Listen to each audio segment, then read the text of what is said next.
기도하겠습니다.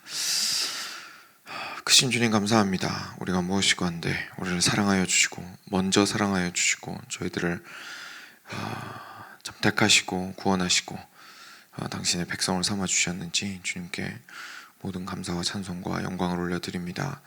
하나님, 저희가 살아계신 하나님을 그리고 왕 되신 하나님을, 우리의 창조주이시자 구원자 되신 하나님을 날마다 참 묵상하며 만나며 그리고 함께하며 살아갈 수 있도록 주의 은혜를 베풀어 주시옵소서. 우리의 삶이 좀 눈에 보이는 것과 저의 마음의 정욕들과 여러 가지 저희들을 어지럽게 하는 상황들로 인하여서 주께로부터 멀어질 때가 많사오니 주님 도와주셔서 이렇게 아침 시간을 통하여 주님께 나아올 때마다 저의 참 삶을 조율할 수 있도록 도와주시고 삶의 방향을, 목적과 동기를 올바르게 할 수 있도록 하여 주시고 참 없었던 힘을 얻게 될 수 있도록 하여 주시며 일어날 수 없었던, 스스로는 일어날 수 없었던 제 삶 가운데에서 능히 일어날 수 있는 힘을 얻을 수 있도록 하여 주시기를 간절히 간구드리옵나이다.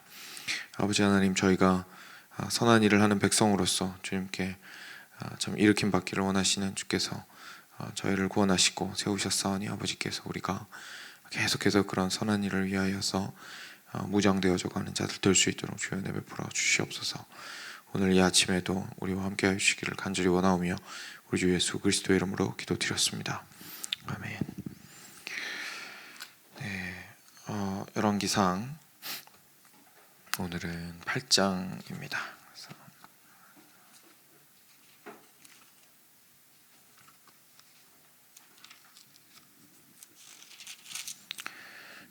드디어 솔로몬이 성전을 봉헌하는 장면이 나오는데요. 1절부터 11절까지 말씀 같이 교독하겠습니다. 제가 한 절 읽겠습니다. 이에 솔로몬이 여호와의 언약궤를 다윗성 곧 시온에서 메어 올리고자 하여 이스라엘 장로와 모든 지파의 우두머리 곧 이스라엘 자손의 족장들을 예루살렘에 있는 자기에게로 소집하니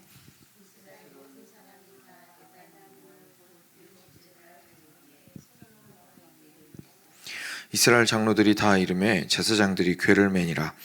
여호와의 궤와 회막과 성막 안의 모든 거룩한 기구들을 메고 올라가되 제사장과 레위 사람이 그것들을 메고 올라가매 솔로몬 왕과 그 앞에 모인 이스라엘 회중이 그와 함께 그 궤 앞에 있어 양과 소로 제사를 지냈으니 그 수가 많아 기록할 수도 없고 셀 수도 없었더라. 제사장들이 여호와의 언약궤를 자기의 처소로 메어드렸으니 곧 성전의 내소인 지성소 그룹들의 날개 아래라. 그룹들이 그 궤의 처소 위에서 날개를 펴서 궤와 그 채를 덮었는데 채가 길므로 채 끝이 내소 앞 성소에서 보이나 밖에서는 보이지 아니하며 그 채는 오늘까지 그곳에 있으며 그 궤 안에는 두 돌판 외에 아무것도 없으니 이것은 이스라엘 자손이 애굽 땅에서 나온 후 여호와께서 저희와 언약을 맺으실 때에 모세가 호렙에서 그 안에 넣은 것이더라. 제사장이 성소에서 나올 때 여호와의 성전에 가득하며 함께 읽겠습니다. 제사장이 그 구름으로 말미암아 능히 서서 섬기지 못하였으니 이는 여호와의 영광이 여호와의 성전에 가득함이었더라. 아멘. 네, 우리 솔로몬이 드디어 성전 전체를 이제 완공을 하고 나서 이제 하나님 앞에 올려드리는 장면이 등장을 합니다. 정확하게는 내일부터 이제 솔로몬의 기도와 함께 진행이 되는 것을 보게 되고, 오늘 읽었던 이 1절부터 11절 말씀은 이제 솔로몬이 드디어 언약궤를 안에 드리고 그리고 사람들과 함께 그것을 봉헌하기 위해서 준비하는 최종 단계를 저희가 좀 볼 수 있습니다. 그래서 1절에 보시면 솔로몬이 여호와의 언약궤를 다윗성 곧 시온에서 메어 올리고자 하여 이스라엘 장로와 모든 지파의 우두머리 곧 이스라엘 자손의 족장들을 예루살렘에 있는 자기에게로 소집하니 이야기합니다. 성전 다 지었습니다. 너무 아름답게 지었고 완벽하게 지었고 여러 차례 말씀드렸지만 단지 고대 세계였기 때문에 그게 그 건물이 대단해 보이는 것이 아니라 사실 지금 우리가 보아도 너무 압도당할 만한 아름다움을 가지고 있는 그런 건물을 완성을 했습니다. 그리고 그 건물의 목적 자체가 성전이었습니다. 그런데 너무 확실한 것은 하나님께서 그 집을 자기 집으로 삼지 않으시면 아무런 의미가 없다는 거죠. 사람이 아무리 아름답게 지어도 하나님께서 그곳에 함께 임재하지 않으시면 그것은 그냥 거만 번지르르한 화려한 금덩이, 놋덩이, 벽돌, 무더기가 되는 것이었겠죠. 솔로몬은 잘 알고 있었습니다. 그리고 그 마음에 성전을 지을 때부터 계속 마음에 두고 있었을 겁니다. 다윗성, 아직까지는 다윗성에서 안치가 되어 있었던 그 언약궤를 이제 가지고 와야 한다는 사실을 알고 있었죠. 왜냐하면 저희가 오해하면 안 되는 것이 언약궤 자체가 하나님 절대 아니고, 언약궤가 있으면 우리가 우리 마음대로 언약궤를 움직이면 하나님께서 그곳에 가시는 것은 아니었습니다. 그게 이제 다른 우상들과 우리 하나님의 차이이죠. 다른 우상들은 그냥 사람의 마음대로 옮기면 거기에 그 신이 가 있는 거예요. 근데 이스라엘은 그렇진 않았습니다. 그렇지만 한 가지는 확실했습니다. 하나님께서 이 언약궤가 있는 곳에서 만약에 임재하신다면 이 언약궤가 있는 곳에서 임재하신다는 것은 확실했습니다. 그렇기 때문에 당연히 성전의 가장 지성소에 있었던 그 언약궤를 이제는 성막이죠. 제가 방금 성전이라고 했나요? 성막의 가장 안에 있었던 그 언약궤를 이제는 동일한 역할을 하지만 더 크고 아름다워진 성전에 있는 지성소 안으로 가지고 들어와야 했습니다. 그러려면 레위인들과 제사장들이 필요했죠. 이 언약궤는 아무나 맬 수가 없었고 제사장들이 어깨에 맸어야 했기 때문입니다. 채 이야기가 계속 나오는데 채가 중요한 이유가 결국 채가 있어야 레위인 제사장들이 그 언약궤를 이렇게 맬 수가 있었기 때문이죠. 그러니까 다시 말해서 직접적으로 언약궤를 터치할 수 있는 사람은 없다고 생각을 하시면 됩니다. 그래서 채를 이렇게 꿰가지고 그걸 어깨로 들어야 하니까요. 그래서 제사장들과 이스라엘 백성들과 그리고 우두머리들과 그러니까 다스리는 사람들이죠. 다스리는 사람들과 그리고 또 다른 것들을 옮길 수 있는 레위인들을 모두 소집을 했습니다. 그 사람들이 정말로 다 모였어요. 다 모이고 나서 이제 4절에 보시면 3절 볼까요? 3절에 이스라엘 장로들이 다 이름에 제사장들이 궤를 매니라. 여호와의 궤와 회막과 성막 안에 모든 거룩한 기구들을 메고 올라가되 제사장과 레위 사람이 그것들을 메고 올라가매 솔로몬 왕과 그 앞에 모인 이스라엘 회중이 그와 함께 그 궤 앞에 있어 양과 소로 제사를 지냈으니 그 수가 많아 기록할 수도 없었고 셀 수도 없었더라. 그래서 엄청난 양의 제사를 우리 언약궤를 메고 성전 안으로 안치하는 과정에서 드리게 됩니다. 하나님 앞에서 정결하게 하고 그리고 감사의 제사를 올려드리고 기쁨의 제사를 올려드리고 그리고 앞으로 하나님 앞에서의 계속해서 하나님을 섬기며 살아갈 것을 다짐하는 제사들을 올려드리고 그리고 하나님께서 우리와 함께하여 주시기를 원하면서 언약궤를 옮기게 된 거죠. 6절입니다. 제사장들이 여호와의 언약궤를 자기의 처소로 메어 드렸으니, 여기서 자기라는 건 이제 결국 여호와의 언약궤의 처소겠죠. 그래서 여호와 언약궤의 처소로 메어 드렸으니 곧 성전의 내소인 지성소 그룹들의 날개 아래라. 그래서 여기에도 지성소가 있었습니다. 근데 성전을 딱 들어가면 제일 처음 들어가는 공간이 성소고 그리고 성소 뒤편에 큰 커튼으로 가려진 공간이 이제 지성소가 될 텐데 그 지성소 안으로 가지고 들어간 것이고 성소의 안쪽에 있기 때문에 이제 내소라는 표현을 쓴 거죠. 안쪽에 있어서 8절에 나오죠. 내소라는 표현이 6절에도 나오네요. 성전의 내소인 지성소 그리고 거기에 그룹들의 날개 아래라라고 되어 있는데 그 지성소 안에 성막과는 달리 엄청나게 커다란 저희식으로 얘기하면 천사의 상이 있었던 것 같습니다. 원래 성막을 생각해 보시면 성막에는 그런 거 없었고 어떻게 돼 있었냐면 그 앞에 있는 커튼이죠. 장막에 거대한 그 지성소와 성소를 구분하는 그 장막에 크게 이제 수가 놓아져 있었고 그룹이 히브리어로 이제 천사를 지칭하는 표현입니다. 그래서 그룹들이 그려져 있었고 그 안에 있는 언약궤는 언약궤 뚜껑이죠. 언약궤 뚜껑 위에 이제 서로를 마주보고 날개를 서로를 향하고 있는 그룹 그룹들이 이렇게 만들어져 있었습니다. 그런데 그 공간 자체에는 그걸 뭐 채우고 있는 그룹의 형상은 없었거든요. 그런데 이제 성전에는 그게 있었던 거죠. 그래서 굉장히 큰 그룹이 거기에 있었고, 이제 날개의 끝과 끝이 이 지성소를 다 가득 채울 만큼 아주 거대한 사이즈로 있었습니다. 그래서 그 큰 날개 아래에 언약궤를 안치하게 되는 거죠. 그래서 언약궤 위에 뚜껑 위에 있는 그 그룹들은 여전히 그대로 있고, 네, 그 외에 굉장히 큰 그룹들이 옆에서 있는 것을 저희가 보게 됩니다. 성경에서 그룹이 항상 의미하는 것은 하나님의 임재입니다. 왜냐하면 그룹들은 항상 하나님 따라다니거든요. 그래서 하나님의 형상을 만들 수 없잖아요. 하나님의 형상을 만들 수 없잖아요. 그래서 그룹을 만들어서 이곳이 하나님이 계신 곳이다 라는 것을 이제 뭐라고 표현할까요? 좀 돌려서 표현한 거죠. 왜냐하면 하나님의 형상을 있는 그들을 만들 수 없기 때문에. 그래서 그룹들이 그 자리에 엄청난 사이즈로 있었던 것은 하나님의 놀라운 영광과 임재와 지금 눈에 보이는 이 그룹들보다도 더 크신 하나님께서 이들 가운데 좌정하고 계신다라는 사실을 보여주기 위함이었습니다.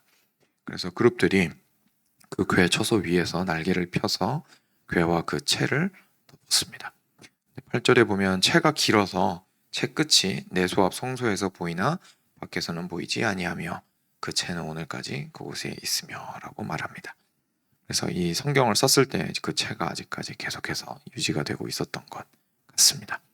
채가 굉장히 길어서 지성소 밖으로 삐져나온 것인지, 이 표현이 8절 표현이 정확하게 무슨 말인지 그림을 그리기가 좀 어려워서 학자들도 이제 정확한 뜻을 파악하기는 힘들다고 말을 하더라고요. 그렇지만 일단 하고자 하는 말은 이제 그 긴 채가 있었고, 그리고 그 긴 채가 이때까지도 그 남아 있어서 열왕기상이 기록될 때까지도 남아 있어서 지금 여기에 적힌 모든 내용들이 참되다라는 것을 이제 우리한테 알려주는 거죠. 이어서 정말 중요한 부분이 나옵니다. 그리고 나서 9절인데요. 궤 안에 뭐가 있었냐면 두 돌판 외에 아무것도 없으니 이것은 이스라엘 자손이 애굽 땅에서 나온 후 여호와께서 저희와 언약을 맺으실 때에 모세가 호렙에서 그 안에 넣은 것이더라. 그래서 모세가 받았던 그 두 돌판이 우리 언약궤 안에 들어가 있었습니다.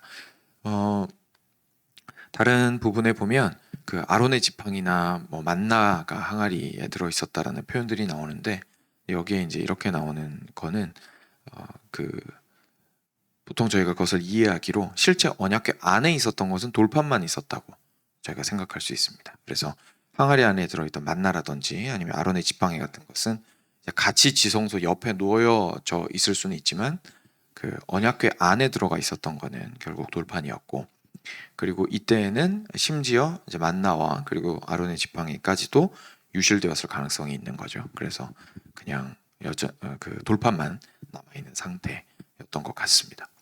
그래서 하나님의 그 율법이 적혀 있는 돌판을 그 언약궤 안에다가 두었던 것이죠.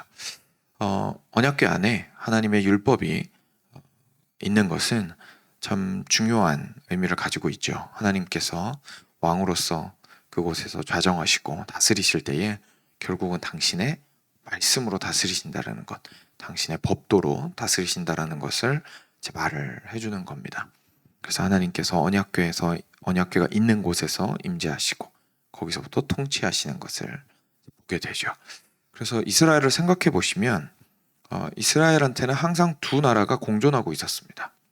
솔로몬이 다스리고 있는 그 왕의 궁전이 항상 보였습니다. 근데 그것만이, 그 정치적 권력만이 또는 군사적인 힘만이 또는 경제적인 부요함만이 자기들의 삶을 지탱해주고 있는 것이 아니라 옆에 보면 성전이 있습니다. 그리고 왕도 항상 성전에 계시는 하나님의 말씀을 들었어야 했습니다. 하나님은 거기에 항상 계시고 하나님께서는 하나님의 법으로 자기 나라를 다스리시는 분이었습니다. 하나님이 진짜 왕이었습니다. 그 사실을 계속 확인을 하는 거예요. 눈에 보이는 왕이 진짜 우리의 왕이 아니라 그 위에는 말씀으로 이 땅을 다스리시는 하나님이 우리와 함께 계시다. 선과 악을 알게 하는 나무의 열매, 그 나무를 에덴 동산에서 왔다 갔다 하면서 계속 볼 수 있었던 것처럼 성전을 항상 볼 수 있었던 거죠. 그러면서 그 안에 있는 하나님께서 주신 율법을 기억하면서 내가 무엇으로 살아가는 백성인지를 기억할 수 있었던 것입니다. 그래서 그것이 이제 시작되는 시간이죠. 그랬더니 너무 감사하고 놀랍게도 10절과 11절에서 하나님께서 드디어 임하시는 것을 저희가 보게 됩니다. 제사장이 성소에서 나올 때에 구름이 여호와의 성전에 가득하매 제사장이 그 구름으로 말미암아 능히 서서 섬기지 못하였으니 이는 여호와의 영광이 여호와의 성전에 가득함이었더라. 이때부터가 진짜 시작이죠. 처음에 저희가 살펴보았던 것처럼 인간이 아무리 노력을 하고 아름답게 만들어도 실제로 하나님께서 임재하지 않으시면 그것은 아무런 의미가 없었습니다. 그런데 하나님께서 드디어 구름 가운데 임재하시는 것을 보게 됩니다. 구름은 이스라엘 백성들이 광야를 떠돌고 있을 때 기둥의 형태로 이스라엘 백성을 인도했던 것입니다. 그죠? 그것이 구름 기둥이었습니다. 그래서 그 구름 기둥으로 하나님께서 낮에 그리고 밤에 필요한 형태로 따뜻한 게 필요할 때는 불로 임하셔서 그 구름 기둥이 계속해서 이스라엘 백성들을 인도했었습니다. 하나님께서 임하실 때에는 항상 구름으로 함께 임하셨습니다. 동일한 하나님께서 성전 위에 임하시는 것을 보게 됩니다. 여기서 저희가 뭘 볼 수 있을까요? 그렇게 광야 가운데에서 오랫동안 방황하면서 힘들어하던 이스라엘 백성들을 계속해서 인도해 오셨던 바로 그 하나님께서 동일하게 이 성전에서 임하셔서 영원토록 우리와 함께 해주시는구나 라는 것을 우리 이스라엘 백성들은 감격 속에서 누릴 수 있었을 겁니다. 저희들도 동일하게 그런 하나님을 만나게 되는 거죠. 사랑하는 여러분, 저희가 좀 상세하게 살펴보았는데 저희 삶 가운데에서 어제도 잠깐 말씀드린 것 같지만 결국 이 성전이라는 것이 그냥 단순하게 하나님께서 이때도 임하셨으니까 나한테도 이런 식으로 임하시면 좋겠다 라고 생각을 하고 끝난다면 사실 우리 기독교 신앙은 지금처럼 이렇게 힘 있기가 힘듭니다. 왜냐하면 제가 비유를 들어드리면요, 지난주 주일 설교랑도 좀 연결이 되는 거긴 하지만 이게 결국 뭐가 되는 거냐면 옆집이 잘 나가는데 잘 나가는 옆집 보고 내 마음에 소원하는 거랑 똑같은 겁니다. 나도 저 집처럼 됐으면 좋겠다. 그죠? 우리 신앙이 근데 그럴 때가 너무 많은 거죠. 이스라엘 백성들 보면서 하나님이 항상 함께 해주시고 뭐 이런 거 보면 나도 이랬으면 좋겠다. 이제 이렇게 생각을 하는 거죠. 남의 집 이야기 보고 우리 집도 그랬으면 얼마나 좋을까 이렇게 생각하는 거예요. 근데 우리 신앙은 그런 게 아닙니다. 왜냐하면 우리 신앙은 우리가 그 집으로 초대받은 겁니다. 그래서 그 집에 아들과 딸들이 된 게 그게 우리가 믿고 있는 기독교 신앙입니다. 이게 엄청나게 다른 차이점이죠. 왜냐하면 하나님께서 이렇게 이스라엘 백성들에게만 속해 있던 이 성전을 예수 그리스도를 통하여서 우리의 것이 될 수 있도록 해주신 겁니다. 그래서 우리가 믿음으로 하나님을 믿고 그리스도를 통하여 하나님께 나아간다고 했을 때 그건 무슨 말이냐면 하나님이 일로 와, 내가 가지고 있는 거 다 네 거 해줄게. 너 이제부터 내 아들, 내 딸이야 라고 말씀해 주신다라는 걸 의미하는 겁니다. 그래서 이때 이렇게 성전 가운데서 놀랍게 함께 하셨던 하나님의 영광, 그리고 내가 이스라엘 백성들과 광야에서 그렇게 방황할 때도 함께 했듯이 지금 이곳에서도 너와 끝까지 함께 하리라 라고 구름으로 내리신 그 하나님의 모습, 그리고 하나님께서 내가 영원토록 사라지지 않을 나의 법도를 가지고 너희를 다스리는 왕이 되리라 라고 하신 그 모든 것들이 우리의 것으로 이제 받을 수가 있게 된 겁니다. 예수님을 통하여서. 이제는 그렇기 때문에 고린도전서가 말하듯이 성령이 우리 안에 거하셔서 교회된 우리 한 명 한 명이, 그리고 우리가 이렇게 함께 모였을 때에, 교회라는 이름으로 함께 모였을 때에 하나님께서 마치 성전에서 임하셨던 것과 같이 우리와 함께하고 계신다라는 사실을 우리가 기억하게 되는 것이죠. 사랑하는 여러분, 저희가 성전입니다. 그렇게 오늘 하루도 성전으로서 살아가기를 기뻐하시고 인생 가운데 기쁨을 찾지 못하시더라도 내 안에서 함께 하시는 솔로몬 때에 임하셨던 그 하나님을 기억하시면서 기쁨과 격려와 위로를 받으셨으면 합니다. 같이 기도하겠습니다.